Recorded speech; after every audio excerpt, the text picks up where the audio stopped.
Hello, হ্যাঁ স্বাধীন। আমার আলমারির ভিতরে 50 লাখ টাকা ব্যাগে ভইরা এক্ষণ আমি ওয়ার্ল্ড ইউনিভার্সিটির পিছনে খাড়া আছি আমরা। হ্যাঁ, তার ভাবি আর আমি। আবার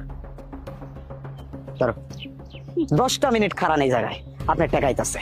কি 10 মিনিট আমাকে এখানে দাঁড়াতে হবে, তাই না? তুই কি আমাকে বলদ মনে করেছিস? হ্যাঁ, তুই যা বলবি আমি তাই বিশ্বাস করবো।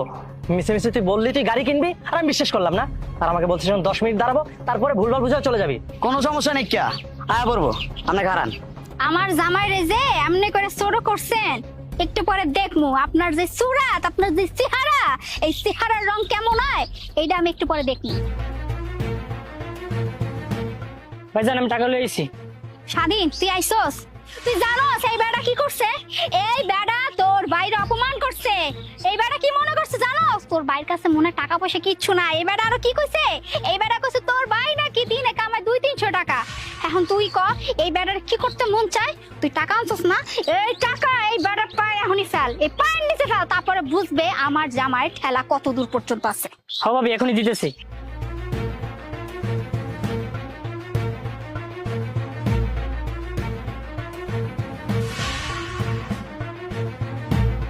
কি ভাইজান, কি দেখতেছেন?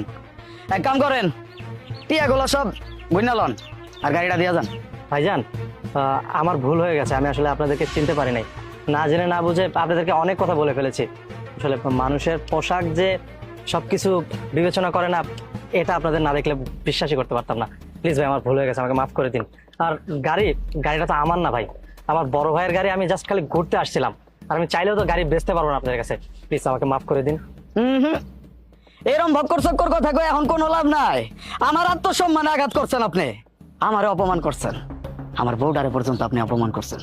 আমার বউয়ের পোশাক আশাক নিয়ে কথা কন, হ্যাঁ? এখন কোনো কথা চলবো না। টিয়া পয়সা গুন্না লইবেন, গাড়ি এক্ষণ দিয়া যাবেন। জামাই তুমি থামো। আপনারা শুরু থেকে আমি কইতেছিলাম যে আমার জামাই কিন্তু মেলা টাকা পয়সা। আপনি কি মনে করছেন হ্যাঁ আমি এখানে ফাপড় মারতেছি? হ্যাঁ, মিছা কথা কইতেছি? মানে এই যে আমগো পোশাক দেখে আপনি মনে করছেন আমরা ফকির গরিব, টাকা পয়সা নাই? আচ্ছা আপনারা এমন কেন? হ্যাঁ, একটা মানুষ কি পোশাক পরলো না পারলো এইটা পরে আপনার বিচার করে ফেলেন? ও আচ্ছা, এই মানুষটা মনে দিনে 200-300 টাকা কামায়, আর আপনি যে স্যুট বুট পরে আছেন, লাভটা কি হলো? হ্যাঁ, এই যে এত বড় একখানা গাড়ি নিয়ে এখানে যে মাঞ্জা মারতেছিলেন, এখন যে কইলেন এই গাড়ি নাকি আপনার, এই গাড়ি নাকি আপনার ভাই, এখন কি আপনার লজ্জা লাগে না? এখন কি আপনি একটু লজ্জা করলো না? অথচ দেখেন আপনার সামনে আমরা দাঁড়ানো, আমার জামা